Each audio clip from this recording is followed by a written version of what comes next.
Egg rice ಅಲ್ಲದೆ ಹೋದರೂ egg rice ಥರನೇ ಕಾಣೋ ಇದು ಅಷ್ಟೇ ರುಚಿಕರ ಮತ್ತು ಆರೋಗ್ಯಕರ. ಇದನ್ನು ಮಾಡೋದಕ್ಕೆ ಗೌರಿ ಡಿಲೈಟ್ ಬಾಸ್ಮತಿ ರೈಸ್ನ ಉಪಯೋಗಿಸ್ತಾ ಇದ್ದೀನಿ. ಇದರಲ್ಲಿ ಮಾಡೋ ಅನ್ನ ತುಂಬಾ ಉದ್ರುದ್ರಾಗಿ ಘಮ ಘಮ ಅಂತಿರುತ್ತೆ. ಜೊತೆಗೆ 3x ಲಾಂಗರ್ ಕೂಡ. 3 ಸಲ ಚೆನ್ನಾಗಿ ತೊಳೆದು 40 ನಿಮಿಷ ನೀರಲ್ಲಿ ನೆನೆಸಿಟ್ಟು ರುಚಿಗೆ ತಕ್ಕಷ್ಟು ಉಪ್ಪು ಹಾಗೆ 1 ಸ್ಪೂನ್ ಎಣ್ಣೆ ಹಾಕಿ ಕುದಿಯೋ ನೀರಿಗೆ ಅಕ್ಕಿನ ಸೇರಿಸಿ 10ರಿಂದ 15 ನಿಮಿಷ ಬೇಯಿಸ್ಕೊಂಡ್ರೆ ಅನ್ನ ರೆಡಿ ಆಗುತ್ತೆ.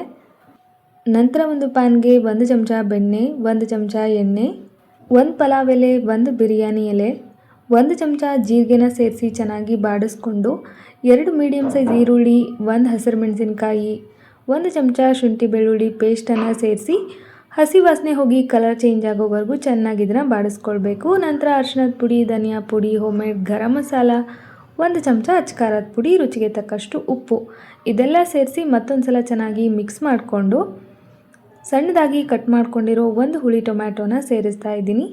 ಇದನ್ನು ಕೂಡ ಚೆನ್ನಾಗಿ ಬಾಡಿಸ್ಕೊಂಡಿದ್ದಾದ ನಂತರ 1 ಚಮಚ ಕಸೂರಿ ಮೇಥಿನ ಪುಡಿ ಮಾಡಿ ಸೇರಿಸಿದ್ರೆ ಒಳ್ಳೆ ಪರಿಮಳ ಇರುತ್ತೆ. ಸ್ವಲ್ಪ ನೀರು ಹಾಕಿ ಚೆನ್ನಾಗಿ ಬಾಡಿಸ್ಕೊಂಡು 100 ಗ್ರಾಮ್ ಆಗುವಷ್ಟು ಪನ್ನೀರನ್ನ ಕೈಯಲ್ಲೇ ಪುಡಿ ಮಾಡಿ ಸೇರಿಸಿ ಚೆನ್ನಾಗಿ ಸ್ವಲ್ಪ ಹೊತ್ತು ಅದನ್ನು ಕೂಡ ಬಾಡಿಸ್ಕೊಂಡಿದ್ದಾದ ನಂತರ ಮಾಡಿಟ್ಕೊಂಡಿರೋ ರೈಸು, ಸ್ವಲ್ಪ ಕೊತ್ತಂಬರಿ ಸೊಪ್ಪು, ನಿಂಬೆ ರಸ ಸೇರಿಸಿ ಚೆನ್ನಾಗಿ ಮಿಕ್ಸ್ ಮಾಡಿಕೊಂಡ್ರೆ ತುಂಬಾ ರುಚಿಕರ ಆರೋಗ್ಯಕರ ಪನ್ನೀರ್ ಬುರ್ಜಿ ಮಸಾಲ ರೈಸ್ ರೆಡಿ.